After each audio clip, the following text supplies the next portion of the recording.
This is Mrs. Evans, and welcome to your Module 1 crash course video. This shortened version of the crash course video should allow you to review either for an exam or a Module 1 DBA. Let's get started by taking a preview of the standards or essential questions that are assessed in Module 1. You can pause the video at this moment to read through them. What we will do in this review video is we'll touch on each of the 5 sections in Module 1. Let's get started with a brief review on order of operations. If you remember from your review in the module, we are going to be using what we call PEMDAS, or order of operations, to help us remember what order to approach this in. P stands for parentheses or grouping symbols. E stands for exponents. M stands for multiplication. D stands for division, and I like to group these together because we do one or the other from left to right. And then addition or subtraction, left to right. So let's put this in practice with this example here. We're going to start with parentheses or grouping symbols. We're going to go inside here and we see 36 divided by 2 squared. Well, first we have to do the 2 squared before we can actually divide. So we're going to bring down whatever we're not going to touch. 2 squared is 4. Minus 48 divided by. Now we can go ahead and take care of the negative 4 squared because this exponent is going to come before the division. So negative 4 squared means negative 4 times negative 4, which is positive 16.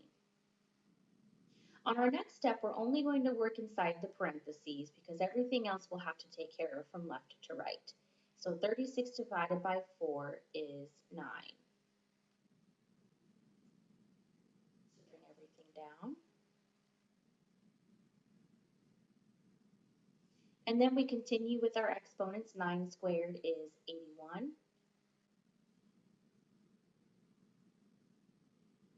Now, we have to look for addition or subtraction and multiplication or division. Multiplication or division come first from left to right, so we skip the negative 81 and we go to the 48 divided by 16, which is going to give you 3. And then bring everything else down. Negative 81 minus 3 is negative 84. And we are done. Order of operations plays an important role when solving equations and evaluating higher level expressions in the Algebra 2 course. We're going to take a look at a multi-step equation. Here we have 1/2 times the quantity q plus 1 equals 4/3 minus q. So this equation has a few skills in it. We have to apply the distributive property, we have variables on both sides, and we also have fractions. So let's take a look at our first step. Clearly we have to distribute to remove the parentheses. So 1/2 times q is 1/2 q, and then 1/2 times positive 1 is positive 1/2. And then we bring down the right side, we have 4/3 minus q. Now, at this point, you could choose to clear the fractions, or you could do all of the work with the fractions, but either way, you're going to need a common denominator. So I'm going to clear the fractions by multiplying the entire equation by one number that will eliminate the denominator. So we're looking for the least common denominator between 2 and 3. Well, 2 and 3 both go into 6. So we're going to multiply the entire equation by 6. You could even put it as 6 over 1, not 6 over 6, 6 over 1, so that you understand how the denominators are cleared. So 1/2 times 6 over 1, or 1/2 times 6 is 3. Again, 1/2 times 6 is 3. So the left side is going to read as 3q plus 3. On the right-hand side, we're going to do 4/3 times 6 over 1. So we'll bring that over here. We can divide 3 by itself, and 3 goes into 6 twice. So we get 8 minus 6 times q is 6q. Now, even though we have taken care of getting rid of the fractions, it does not guarantee that we are going to have answers that are not fractions. This is just to make our calculations easier. On our next step, we're going to either move the variable term or the constant term. I like the idea of having positive variables or coefficients in front of variables, so I'm going to add 6q to both sides. That also puts the variable term on the left side, which I prefer as well. So 3q plus 6q is 9q. And then we have plus 3 is equal to 8. Now we subtract 3 from both sides. We get 9q is equal to 5. Divide both sides by 9, and q is equal to 5/9. Again, just because we clear the fractions doesn't mean we won't have a fraction answer. Now, you could go through the process of checking this. There are various ways to do this, and obviously an option is to use a calculator or a decimal estimation of 5/9 to see if you can approximate both sides are the same. Moving forward in Module 1, you then took a look at Lesson 1.02 to learn a little bit about identifying functions. So one of the things that we're looking for when we identify functions is the relationship between the input and the output of the function. So I have two examples here. I'm going to graph both of them. We're going to plot these points, negative 1, 5, 0, 3, 1, 4, 2, 7, and 3, 4. Okay. So it's not really any particular shape. Let's see what happens when we graph the function on the right. We go to 3, 0. Notice the scale has changed here to allow us to graph the larger numbers. We go to 4, 7, 5, 10, 4, 14, and 10, 25. Now, I could have immediately identified this second table as not a function because there are two places where we have the same x value. And that means we have the ordered pair of 4, 7 and 4, 14. You can also see on the graph right here that if we were to draw a vertical line through this particular section, we hit the graph twice. However, on this first one, each x value has a different y value. So even though there's no particular pattern, it's about the relationship between each x value and the y value assigned to it. In a function, each x can only have one y. So that's why the graph on the right is not a function, but the graph on the left is a function. So you can tell by looking at the ordered pairs, look for a repeated x value. You can look at the graph by applying the vertical line test, and we will practice that on this next page. I have three different graphs here. You may or may not recognize these particular graphs. I'm going to take this first graph and I'm going to drag this arrow. And every time I move this arrow, I am touching that curve, that black curve, twice. So this is not a function.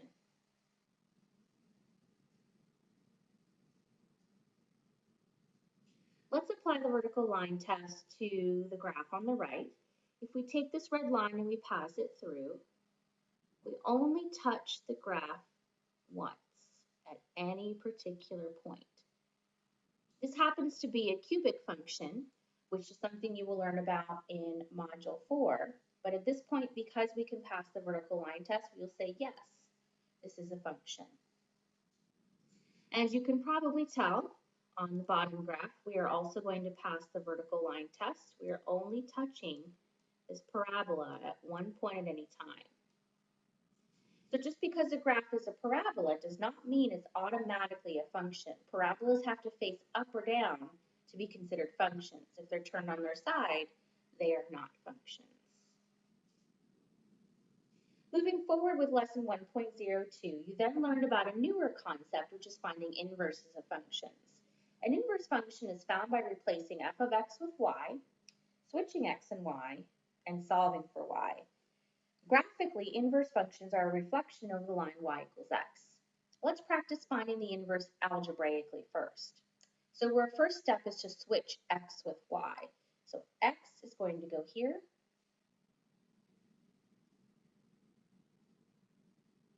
and y is going to go here. Notice nothing else moves, just the variables move when we are finding inverses.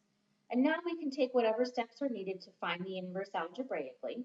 So one of the things I could do as my first step is I could subtract 1. I'll continue this in black ink. X minus 1 is equal to negative 1/3 y. Now at this point I need to isolate y. There's a few ways to do this. One way is to clear the fraction, and I could multiply the entire equation by the denominator to clear the fraction. However, that's still going to leave y as a negative. So I'm going to multiply by negative 3 to make sure that this y is positive, and then that means it'll be isolated. So negative 3 times x is negative 3x. Negative 3 times negative 1 is positive 1. And negative 3 times negative 1/3 is positive 1y. So we have y equals negative 3x plus 1. You also learned in the module that one of the options for understanding this as an inverse function, if the original function is called f of x, then the inverse function is called f raised to the negative 1 with an x. We read that as f inverse of x. This helps us tell the difference between the two functions, but it also tells us that they are inverses of each other. Let's take a look. Oops, I made a mistake. That should be a 3. Let's correct that. Let's take a look at the graphical relationship between these two functions. The first one we're going to graph here, I will graph this one in red. So I'm going to go to positive 1, and I'm going to graph a slope of negative 1/3. So down 1 and right 3. I can also go up 1 and left 3. So this has a negative slope.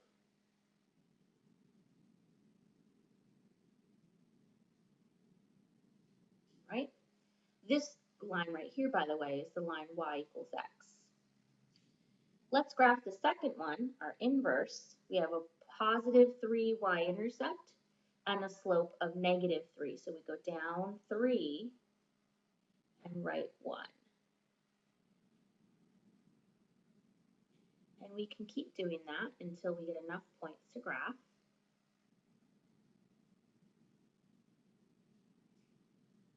So if you notice, these two lines look to be fairly symmetrical. And actually, if we took this graph and we folded it over this line, y equals x, these two graphs would match up. This part would match this one, and this part would match this one. This is the relationship between inverse functions. They are reflections over the line y equals x, because in an inverse function, we switch y with x. So they switch over the line where y is equal to x. You can also verify that two functions are inverses by performing function composition. Function composition simply means that we plug one function into the other. So if we consider this first function f of x and the second function f inverse of x, then one of the options we can do is we can find f of f inverse of x. This looks like very fancy notation, but basically what it says is to take the inverse function and put it inside the original function, because here the inverse is inside f of x. So we'll take our y equals negative 1/3 x plus 1, but we're going to substitute negative 3x plus 3 inside the variable. And now we're going to see what happens when we distribute. When we distribute the negative 1/3 to the negative 3x, a negative times a negative is a positive, and 1/3 times 3 is positive 1. So that's just going to be x. Then we have negative 1/3 times positive 3, which is negative 1. And we'll bring down the plus 1 after the parentheses. And what you'll notice is that the negative 1 and positive 1 are going to cancel each other out, leaving just the variable x. Let's see what happens when we go the other direction. Now we're going to take the original function f of x and plug it inside our inverse function. So we'll do f inverse of f of x. And that means we take this entire expression and put it in place of the variable in our inverse function. So bring down the negative 3x plus 3 and put the original function in place. Let's distribute. Negative 3 times positive 1/3, negative 3 times negative 1/3 is positive 1, or just x. Negative 3 times positive 1 is negative 3.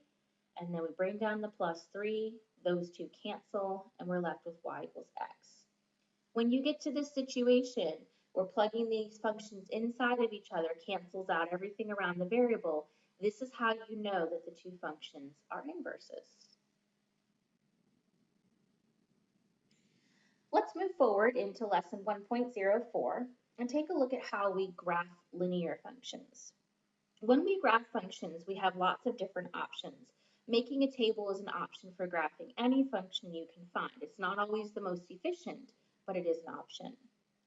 A second option is to find the intercepts, and a third option is to rearrange into slope-intercept form. Let's practice with each one of these. Let's say that we want to make a table, and we only need 2 points to make a line, but we can set up a table with 3. So I am going to put the table all the way to the left here. So x and y, and I'm going to select a negative, a 0, and a positive. So I'm going to substitute negative 1 for x, and I'm going to do the calculations over here. So we have 3 times negative 1 minus 2y is equal to 12. That's negative 3 minus 2y equals 12. Add 3 to both sides to get negative 2y.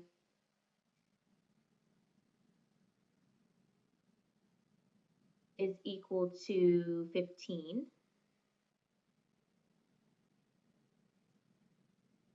And then when we divide both sides by negative 2, we get y is equal to negative 15 over 2, which is negative 6.5. So we have 1 point. The next one we can do in our head because it's easy to let x equal 0. When we put 3 times 0, this piece disappears. And we're left with negative 2y equals 12. Divide both sides by negative 2, and y is equal to 6.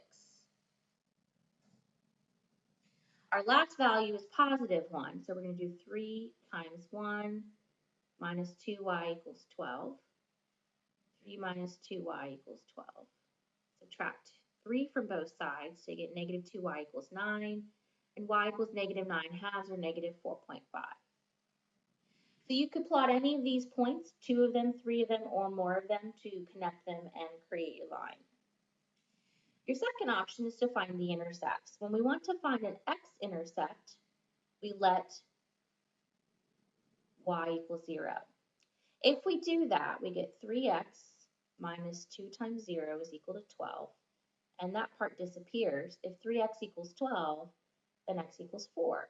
So our x-intercept is 4, 0. When we want to find a y-intercept, we let x equals 0. We already did this, but let's show the calculations again. 3 times 0 minus 2y is equal to 12. This cancels. Divide both sides by negative 2, and y equals negative 6. So our y-intercept is negative 6. We could plot those 2 points, and we could connect them with a line to create our graph. Our third option is to rearrange into slope-intercept form. And to rearrange into slope-intercept form, you have to understand how to isolate a variable. That means we want to isolate y. So we're going to subtract the entire term 3x from both sides. We'll get negative 2y is equal to negative 3x plus 12. We'll divide both sides by negative 2. And that leaves us with y equals positive 3 halves x minus 6.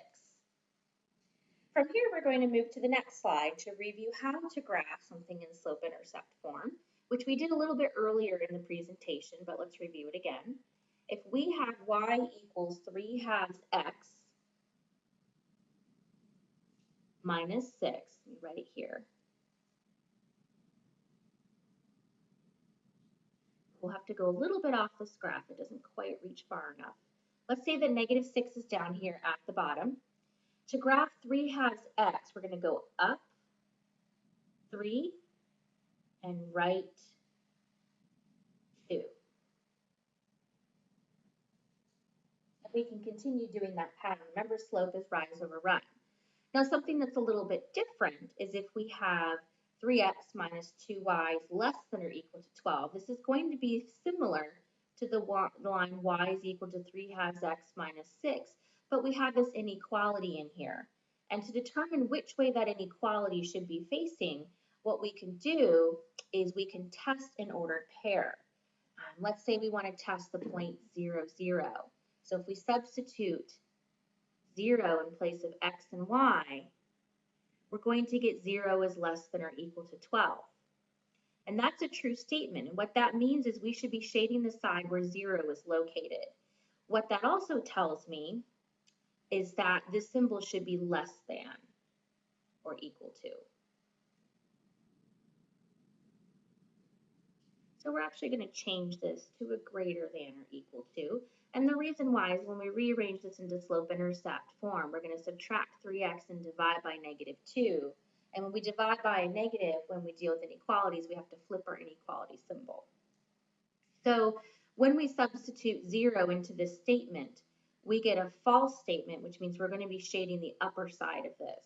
And generally, most students can understand pretty easily that when we are graphing inequalities, greater than generally means above, and less than generally means below. We have a solid line because this is equal to, and then we're going to use this to shade above. One of the final skills that you worked on in the first module of the course was writing equations of the line. So we're going to talk about how we write the equation of a line given 2 points. From this particular skill, you could apply this to given the slope and a point, or given the slope and a y-intercept. So let's start by finding the slope. I'm going to go ahead and put that up here. The slope between 2 points is the change in y divided by the change in x. We also call this average rate of change. So we're just going to subtract the two y values. I'm going to do 3 minus 0, which means when I subtract the x values, I need to do 1 minus 6. And I'll get 3 minus 0 is 3, 1 minus 6 is -5, so our slope is -3/5. To write an equation of the line in point-slope form, you're going to use y minus y1 equals m times x minus x1. We substitute a coordinate point and the slope. So y minus, and I'm going to pick the easier ordered pair, the one that has 0 and positives. Y minus the y coordinate is equal to m times x minus the x coordinate. And this is how we leave it if we want it to be in slope-intercept or point-slope form. We stop here. If we want to take it to slope-intercept form, we need to isolate y, which here is very easy because we have y minus 0, which is just y. But on the right-hand side, we need to distribute the coefficient, -3/5 times x and -3/5 times 1. So now we see that our y-intercept is +3/5 and our slope is -3/5. Finally, if we want to get into standard form is ax plus by equals c. This one is y equals mx plus b. And we have 2 steps. We have to clear the fraction, and we have to get x and y on the same side. So to clear the fraction, I'm going to multiply the entire equation by the least common denominator, and that's 5. When I distribute through, 5y is equal to -3x plus 3. When we write in standard form, it's a convention of mathematics to put the x term as a positive. In this case, it's very easy. I can simply add 3x to both sides to get them on the same side, and my standard form will be 3x plus 5y is equal to 3. If I ended up with a -3x, I would simply multiply the entire equation by a negative so that the x term is positive. And then you can cycle back to remember that you can find the intercepts to help you graph, or you can use slope-intercept form by plotting the y-intercept and doing rise over run. Your final skill in Module 6 is to compare linear functions by their features. So one of the main features is, of course, slope. Remember that slope between 2 points is y2 minus y1 over x2 minus x1. Generally, if a slope is equal to 0, it's a horizontal line. If the slope is undefined, we have a vertical line. And that means the equation is x is equal to some number, whereas when it's a horizontal line, it's y equals some number. That means in a horizontal line, all the y coordinates will be the same. In a vertical line, all the x coordinates will be the same. When a slope is greater than 1, it gets to be steep. When a slope is less than 1, a slope is more shallow or flat. Okay. Y-intercept is another great way to compare two linear functions. Remember that we will let x equal 0 and solve for y. And remember that is where we cross the y-axis. If you also remember in slope-intercept form, it is going to be your b value, your y-intercept. The final thing that we want to look at is increasing versus decreasing. Increasing means we have a positive slope.